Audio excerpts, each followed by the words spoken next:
This segment has been sponsored by Pro Bikes Caribe. Pro Bikes Caribe, get yours today. Before we get into today's interview, hear a little bit about the book from the author themselves. Hi, my name is Kyana Bubb, and I'm the author of Adventures of Xola and Sage Women in Aviation. This book is a children's fiction book from the age 3 plus. It's generally about women in aviation and the different jobs that women do in the aviation field. You can find my book on Amazon or Barnes& Noble. Alright. Greetings, listenership. Welcome to TLC, Tropical Literature Creatives, the podcast where we interview authors of Caribbean heritage about themselves and about their literary works. Today we have with us Kyana Bubb of the lovely island of Grenada. And one of the reasons why it is she is on this podcast is because she has written a book, The Adventures of Xola and Sage, Women in Aviation. Kyana, welcome to Tropical Literature Creatives. Thank you for having me. Oh, thank you for agreeing to be interviewed. Before we go any further, can you tell us a little bit about the book in your opinion? Not too much, because we still want persons to buy the book, but just enough to whet their appetites. Okay, so I think the name would speak for itself, Women in Aviation. You would watch a book and be like, Women in Aviation. Like, why did you choose to go down that road? And why is there children featured on the page? Obviously, it's a children's storybook, and it's to, give the little ones some insight. Not only girls, yeah, I said little ones, give the little ones some insight as to possible careers in aviation that they as young women can get into. Ah, okay, insightful. Before we get into anything, who is Kyana Bubb? I mean, don't tell us stuff that we can find on LinkedIn, on Facebook, but a little bit about yourself.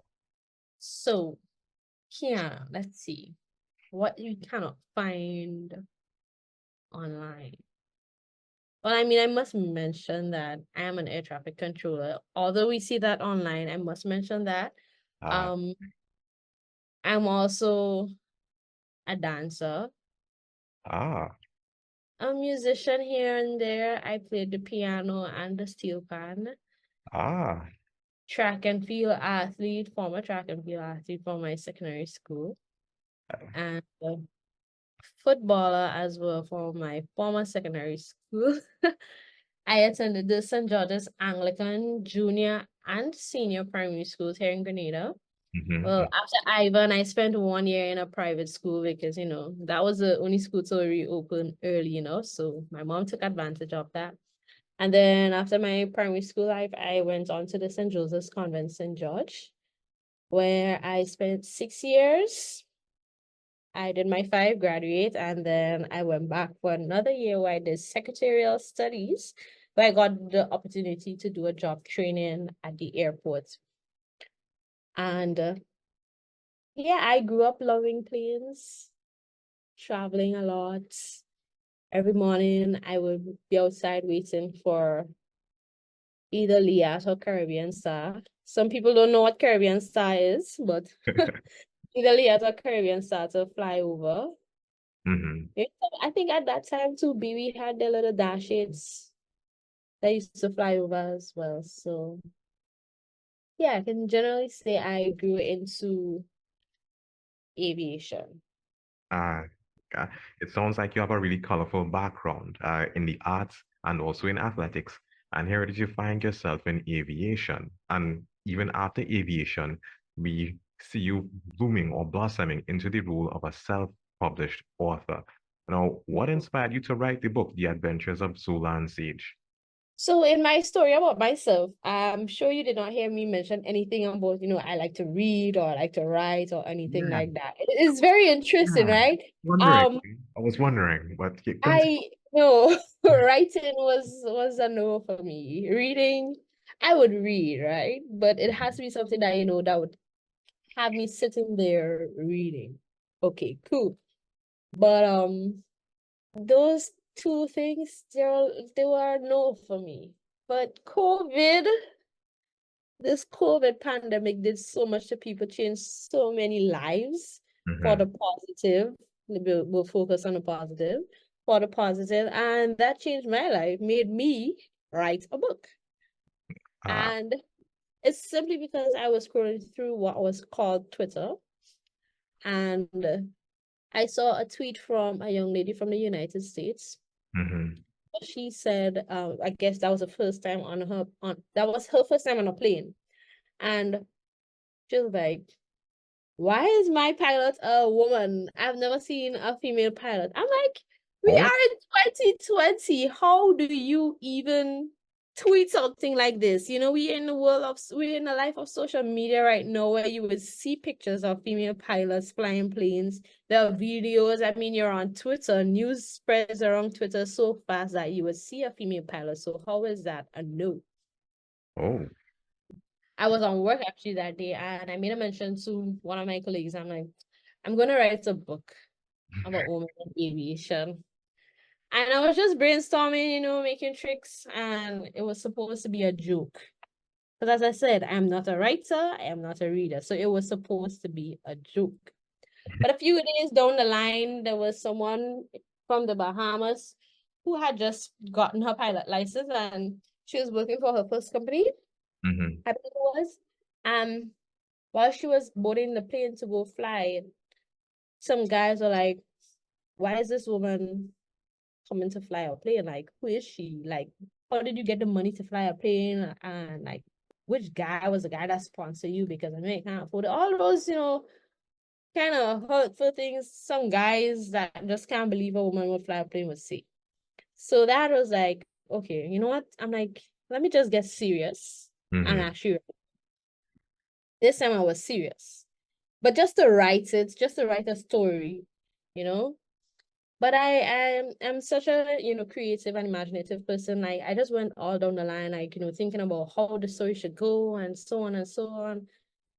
And yeah, I think my colleague was like, okay, you can hush now, but she wasn't really like that. She was actually supportive of it, but I was like, at that moment I was rambling quite a lot. So yeah, that's what got me to writing this book. Yeah, well, I mean, we're thankful for how things played out Yes. in the beginning for Twitter that was able to bring things to your attention, for the joke that followed, and then for the real life experiences that kind of spurred you on to do it. And we can't forget the friends who were very supportive along the way, and we have the finished product before us right now. Yeah. In terms of the writing process, I know that you mentioned that you're not a reader, that you're not a writer, but I imagine, well, I'm just saying things here. Maybe you could correct me. In terms of the process that you used, was it a matter of you sitting down every day and spending like 5, 10 minutes, or did you move as, some people say as the spirit moved you to do your writing? What was your process? They ain't gonna say as the spirit moved them. I gonna say as the zombie moved me. Very West Indian, as the zombie moved me because I saw this tweet and I'm like, no, this can't be real. So whatever zombie it was that took me over at that moment, that made me write everything in one go. So probably that took me like maybe 20 minutes for the most to just write everything because Mhm, it was just on the top of my head. And I'm like, if I'm doing a children's book, it cannot be too long. mhm, mhm, I did that. And let's say that was like the August and September of 2020. I just left it alone. October, I did not bat an eye on it. November passed, I did not bat an eye on it. But again, the zombie came back to me in December, and I'm like, okay, let me do something. So I reached back out to Twitter again. Let's say thank you for Twitter. mhm, mhm. And people always say move in silence or don't let people know your progress. But I'm a person like closed mouths don't get fed. And I know a book is not easy to produce. So I opened my mouth on Twitter and I asked persons, are you okay with this? Or like, okay, this is the idea I have, and I kind of need help. I mean, I can do it, but I kind of need your help. Anybody willing to make a contribution to help me get my illustrations done for this story? Here's my PayPal link, and do what you need to do. Share it, whatever it is. And every minute I kept getting a notification, this person contributed this. Even if it's $1, I appreciated the dollar. Every cent counted. And those helped me to, do the illustrations, print my first copies, and my book launch, because I got a lot of contributions just for that. Mm-hmm. And so the December I did the illustrations. I went back to Twitter again to ask for an illustrator. Mm-hmm. Mm-hmm. Someone pointed me out to Miss Nadika Alexis. She's from our sister island, Caribou. She's a really, really, really, really good artist. And she's a self-published author just the same. I guess I inspired her to get along that route. She did the illustrations in less than no time. And if you look at the book, if you go through the stories, the pictures, and so on, you would see how much of an amazing job she did with the illustrations. And that was like, let's say within a week. So Yeah, yeah. imagine all these pages, like about 36 pages done in 1 week just by watching a story. And just a few pointers as to what the inspiration for the Wow. particular pages should be. Wow. Yeah. So by the January, that was done. And then I had my first proof delivered to me in February, just around my birthday. And I probably had minor edits to do with the help of Miss Camille John and Miss Amy Jones. And they made my editing session a really fun experience, so you don't want to, be like, I mean, it's serious, right? But you don't want to be like heads deep and, stressed out about your words and your placements and your pictures and all of that. They made it a really, really, really fun experience for me, and I would 100% do it again Mm-hmm. with them. And by the end of March, the book was published on Amazon. Hmm. And yeah, that's, it was published by the end of March. So it took me just about like a 4-month period, excluding the writing part of it. The writing was done in September and just left to make dust. Mm-hmm. But yeah, like the whole process of putting the book together took me about a 4-month period. Yeah. I mean, in your process, you described, putting the story together, how it is that you work together with an artist, the editing process, which is, I mean, I usually hear when persons talk about the editing process, it's usually a very sensitive experience for them because, they come in with these ideas and the editors come and usually have like this proverbial reading pen and they put X's and stuff on the work that they would have done. And here it is, you're telling me that it was very fun. So that is a very different experience compared to a lot of authors who are out there. But then the final part of the book would have been getting it on Amazon, having it published. Now, why did you choose to get the book published on Amazon as opposed to going the traditional route, like going through a publishing company? So again, the same two persons who were my editors, they were also my advisors. Uh-huh. And they were like the next two persons I reached out to when I, said that I'm gonna do a book. My mother did not know about this until it was finished. So, and she is a primary school teacher, grade 2 teacher, so she had no clue, Look at right? secrets and stuff, man. So she had no clue. So, they themselves, they had books published on Amazon, and they were, trying to direct me as to, where to go, the pros and cons of working with a publisher and publishing by yourself with a publisher, um some of the rights kind of goes to the publisher, and I guess in terms of your royalties, you would have to somewhat give back to your publisher. And when I like the advice they were giving, and and the length of time it can take with a publisher. And when they gave me that advice, I'm like, listen, I ain't got time for that. I want this book now, and I'm gonna take the fastest route, which was self-publishing route. I was probably impatient. I was nowhere, ignorant about using a publisher. I was just impatient and I really wanted to get this out there. So I chose the quickest routes into getting it, and I was, going down the self-publishing route. It was kind of difficult when it came to making sure that the book is up to Amazon standards, Mm-hmm. because you had to make sure like you met all the parameters on the book cover, and everything must be done to a T. And if Amazon say no, you have to go back and fix it. Like, I was getting ready for work an early morning. I woke up after 3 in the morning, getting ready for work. I usually go in for 5 o'clock. Mm-hmm. And while I'm getting ready for work, Amazon going to email me. No brought up see it. That's Amazon. No brought up see. Emailing me 3 o'clock in the morning to tell me I need to fix something. And I was like, no, I am not going to let this wait. At that moment, work would have had to wait for me. But I was not late for work. Let me just put that out there. I was not late for work. Of course, of Very course. much on time. I was very much on time. Typical convent girl and punctuality. And I just sat there. I did everything I had to do to prepare for work, including making sure that I get this done properly to put on my cover page for this book to be published that same day.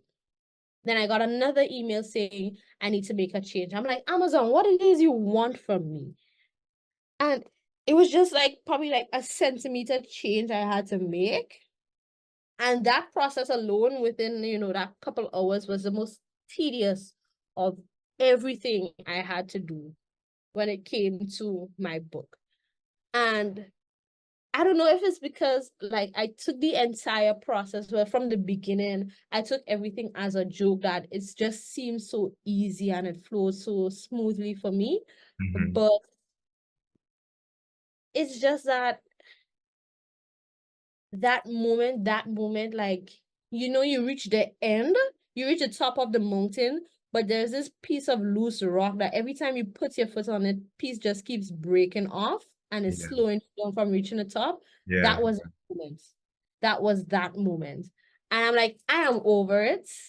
But I went to work, I settled down, I calmed down, and before like I got the day started at work, it just took me like 2 minutes just to do one last thing, and that was it. That was it. They were like, okay, the book is in review now. We'll send you a message when it's ready. So that it was just that. I think patience was something that I really needed at the moment there. Okay. And then finally, after you did the necessary, your book was out there. Yes. Okay. I actually read the book, and there were a number of things that stood out to me. Uh, I mean, not to give away too much of the book. I mean, persons, we still want you all to go out there and to buy the book. That's correct. But there's a particular portion of the book where the characters are having a conversation, and one of the characters turns to the other and says, "Women can do anything." But what stands out to me is not so much the phrase or the statement, but it's also how it's represented on the page, because you see women can do anything, but it looks like it's addressing a particular kind of women in particular, women who look a particular way, women from the Caribbean in particular. And when I saw that, I was like, man, this book talks not just to women, but women in the Caribbean.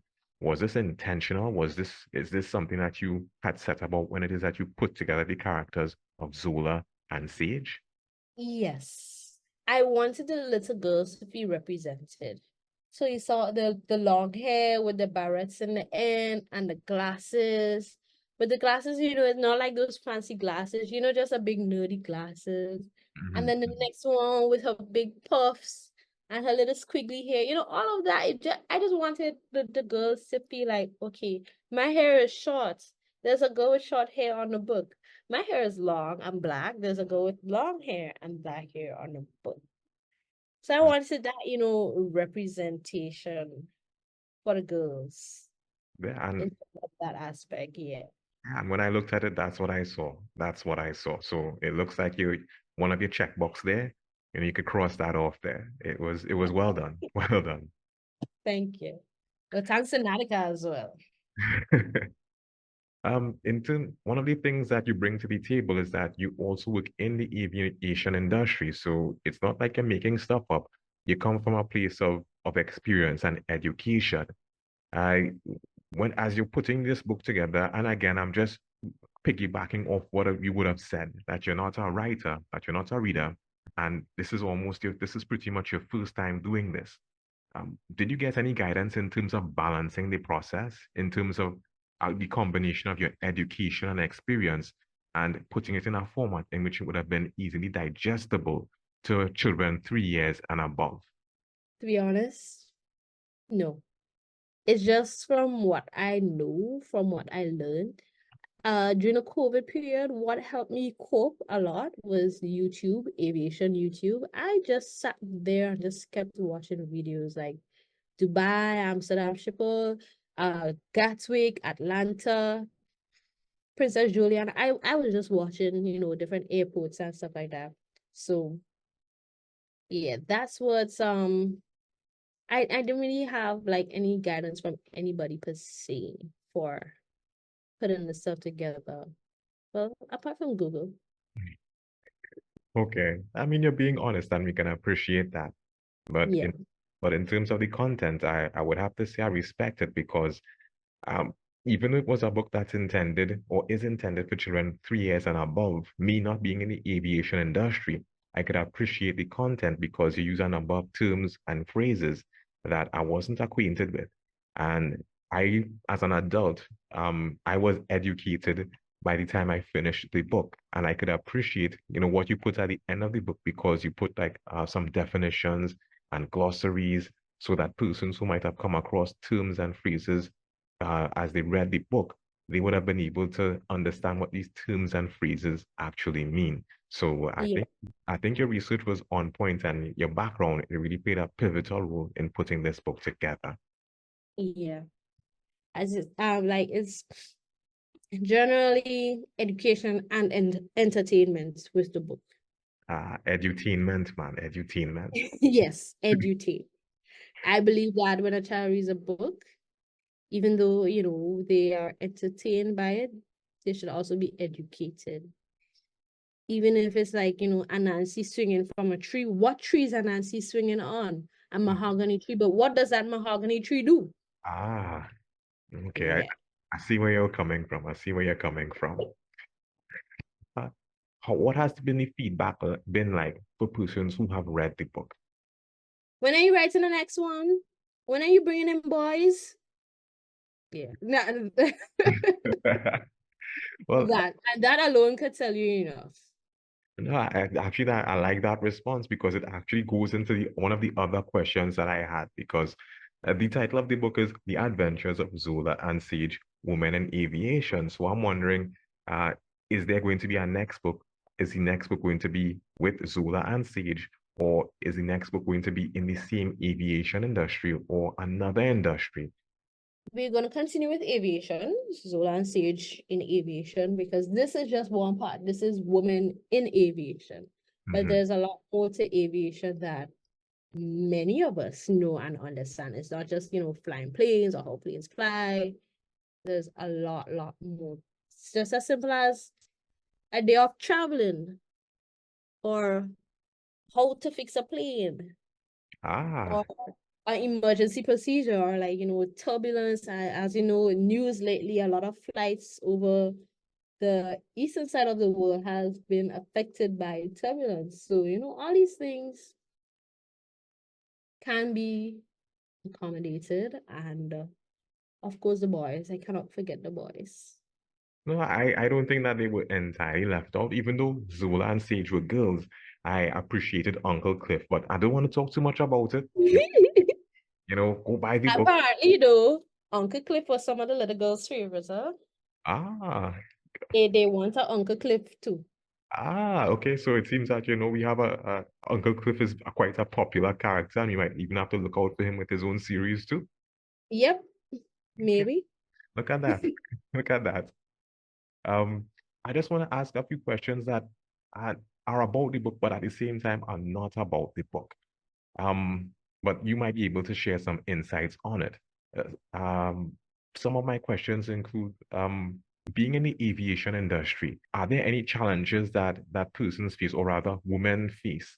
And does your book help in addressing any of these challenges? Yes, it does. So I would say one of the challenges would be, as I mentioned, basically in getting to write a book, as I spoke about the young lady from the Bahamas, it's like, Yeah. why you as a woman flying the plane? Mm, And then when you think of a lady in aviation, the first thing you would think about is a flight attendant or someone working at the check-in desk. You probably won't think of her as a pilot or as an air traffic controller, as an engineer getting her hands black and dirty. mhm, So the book, it inspires the girls to, that okay, these careers are possible for you as young women, but it also let the boys know that we have to appreciate that women can also do these things. And then if you get into that field, you're more than likely to see a woman doing one of these jobs. So it's a sense of education and inspiration for both boys and girls, but mainly on the girls, but appreciation and acceptance for the boys. And I guess in turn the girls too, because the girls would obviously have to accept that, there are guys in the field. I mean, it's not only us, but there are also guys there. So yeah. okay. Well said, well said. Um, what advice would you give for aspiring writers, especially those who are looking to write children's books with educational and empowering themes like yourself? I would tell children writers,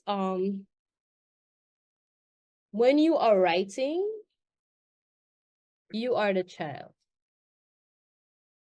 Write like something that you would want to read, you would want to be entertained by. Put yourself in that character's shoe, like you're the one exploring, bring yourself back to that childhood moment so that you would feel the absolute joy of your story. You Hmm. would feel the whole mode of the adventure. Because I was sitting in the plane seat too. I was sitting in the plane seat too while I was writing this. So you Hmm. have to, we can't just, just sit there as adults and be like, okay, I'm going to write, because this is where your story would get boring. You have to put yourself there and just imagine yourself and think about yourself, yes, but you also have to think about the audience you are trying to attract in this case. Hmm. Hmm. Yeah. All right. I it's just interesting because I'm listening at the beginning of this interview, you spoke about your beginnings, how it is that you went to school, you were involved in track, you were involved in the arts, how it is that you got exposure to the aviation industry, and then you wrote your own book. And here it is now you're giving advice for persons who have intentions of doing their own books as well. So there's a lot of Yeah. growth that's happened on your end, both personally as well as professionally. And that is very commendable, Miss Bob. Thank you. Okay, that pretty much brings us to the end of our interview at this time. Ms. Bob, thank you very much for agreeing to be interviewed by Tropical Literature Creatives. We want to commend the work that you would have done in the form of your book. It is very exciting and interesting, and we can't wait for the next installment of The Adventures of Xola and Sage. No problem. Thank you very much for having me. And I would probably just leave this right here. Adventures of Xola and Sage. What's next? What is next? What's Indeed. next? You've been listening to TLC, Tropical Literature Creators. If you've heard something of interest or something you like, reach out to us. Reach out to our authors. Follow us on social media. We look forward to hearing from you.